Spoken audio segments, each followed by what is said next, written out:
Well, this last Sunday, a minister, a Christian minister, who I do like,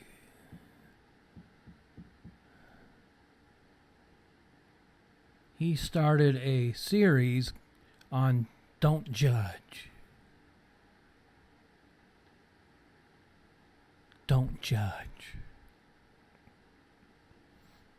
He quoted the words of Jesus out of Matthew 7. Judge not, lest you be judged.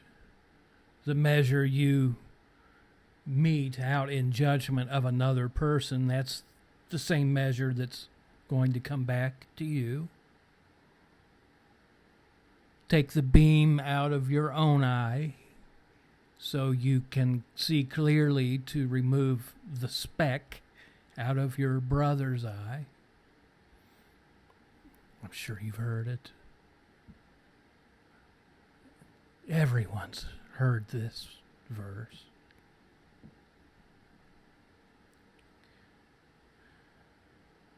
I'm just going to tell you how I feel. I might be wrong here, you know. This is just how I feel. This is what I perceive. Anytime someone comes at me, particularly if they're dogmatic about it, and they warn me, don't judge. Don't judge me. I have a little red flag inside my gut. It goes fling.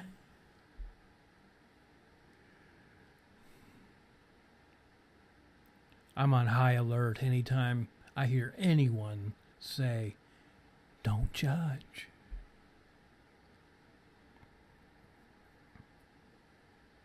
Am I disputing the words of Jesus Messiah? No.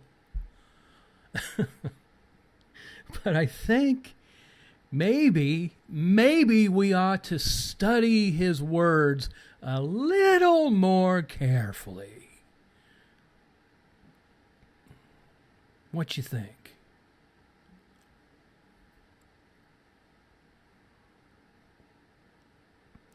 Judging somebody, let me tell you what it is not.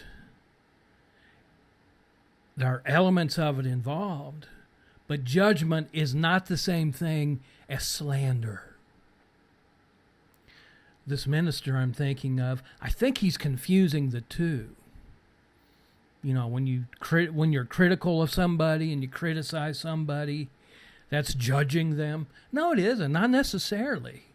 Not necessarily. It's still wrong. But there's a big difference between judgment, judging somebody, and slander. Like I said, they are both interrelated in some ways. Some ways they're not. Judgment is not discernment. And this one throws everybody off. You'd better have some discernment. In this world,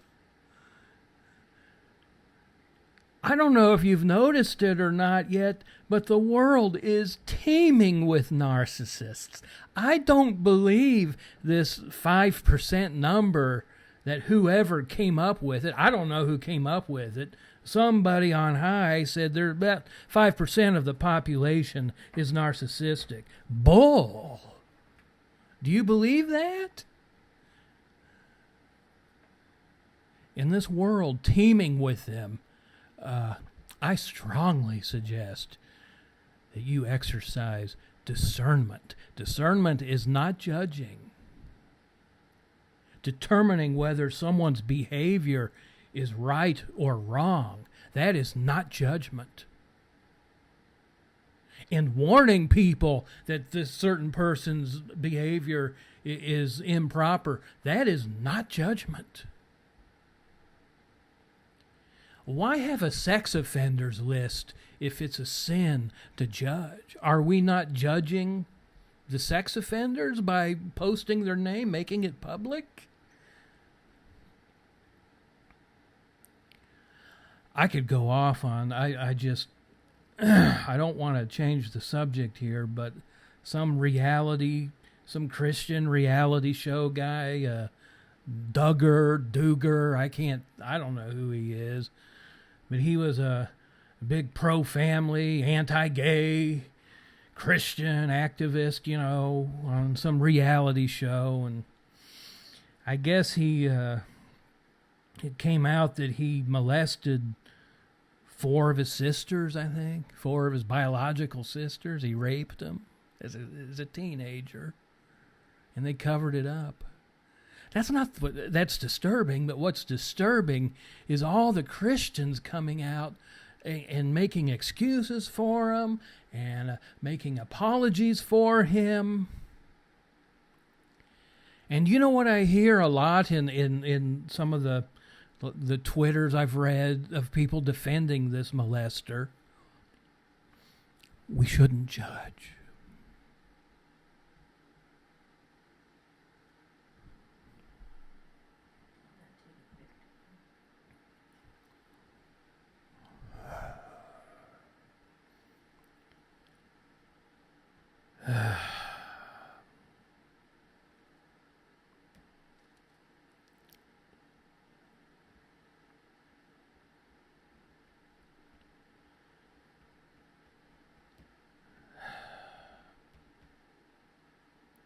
What about the victims?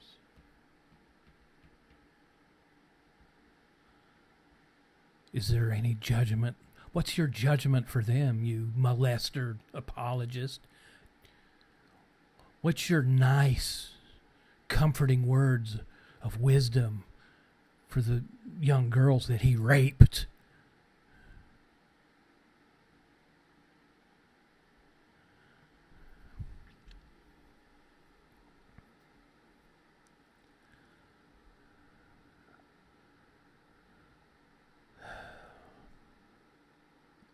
Sorry, Mr. Church Leader. Sorry, Mr. Narc. Sorry, Mr. Apologist and enabler of the abuser. But I'm going to discern. And if there's any chance at all, I can pursue justice against an abuser, through the legal system. I'm going to do it with all my heart.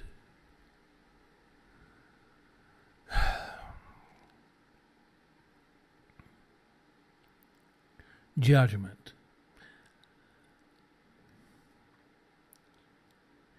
This is what the narcs do. Well, the narcs, I'm learning this here in a brilliant fashion. I'm learning this much, that narcissists love to throw that out you. Don't judge me. There's a psychological term for that. I'm not going to go into it. Look it up. It's called leveling. Leveling. Just look that up. Google it. It's a tactic. When someone tells you, hey, you shouldn't judge me or that other abuser, we've all sinned, That's a tactic. It's not based in truth. It's based in deception.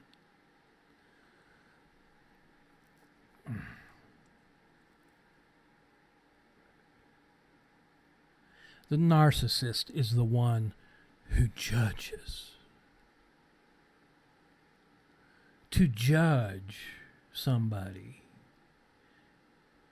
if you're truly judging somebody, we're talking about more than just some random behavior. We're talking about a whole lot more than slander or talking nasty about somebody. To judge somebody starts with an attitude. First of all, you have an attitude of grandiosity. To truly judge somebody, if you're judging somebody, you feel you know what's right. I know what's right. I know what's wrong. I know what's best for them. I know what they deserve. I know what they don't deserve.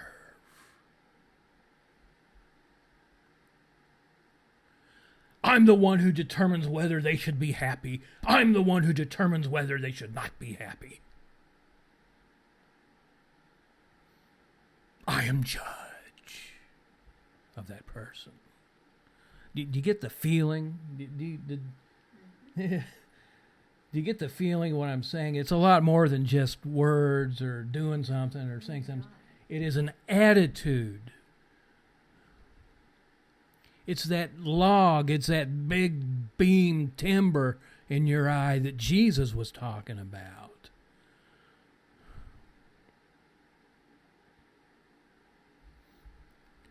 Does that sound like the kind of people you know? Like the narcissist? I honestly think Jesus was, if he were using today's vernacular, I think the word projection, that we use the word projection now when the narcissist projects his venom on you. Usually the things he's guilty of, he's projecting onto you. I think the word projection and judgment are, I'm very comfortable saying they are synonymous. They're interchangeable terms.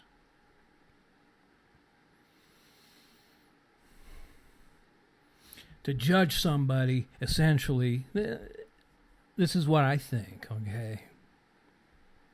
Basically, when you judge somebody, you're telling them, I am superior to you, and you are inferior to me.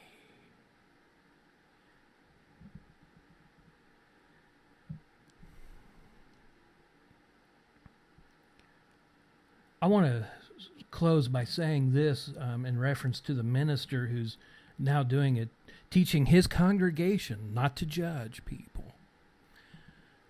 I would just recommend to him, reserve that message for the leaders. When you tell the sheep that, a lot of those sheep are immature, they're babies. A lot of us sheep, thankfully, I have time to study now, but a lot of these people in church are working 2 or 3 jobs. They don't have time to study these things out. And judgment is something you need to study out, man. This is not a shallow issue, Mr. Minister. And you're teaching this to your congregation. I don't use the word sheep disparagingly. The people he's responsible to is their shepherd. And I can assure you, many of them, if not most of them, are now going to be walking around policing their own thoughts. And anytime they have a critical thought about somebody, they're going to feel guilty. They're going to feel condemned in their conscience. It's going to screw up their conscience. Do you get that? And they're going to think they're sinning by exercising discernment. They're going to think they're in sin when they exercise discernment, when they're actually not, because of this teaching. Save it for your leaders. Here's a thought. Save it for yourself. Teach yourself.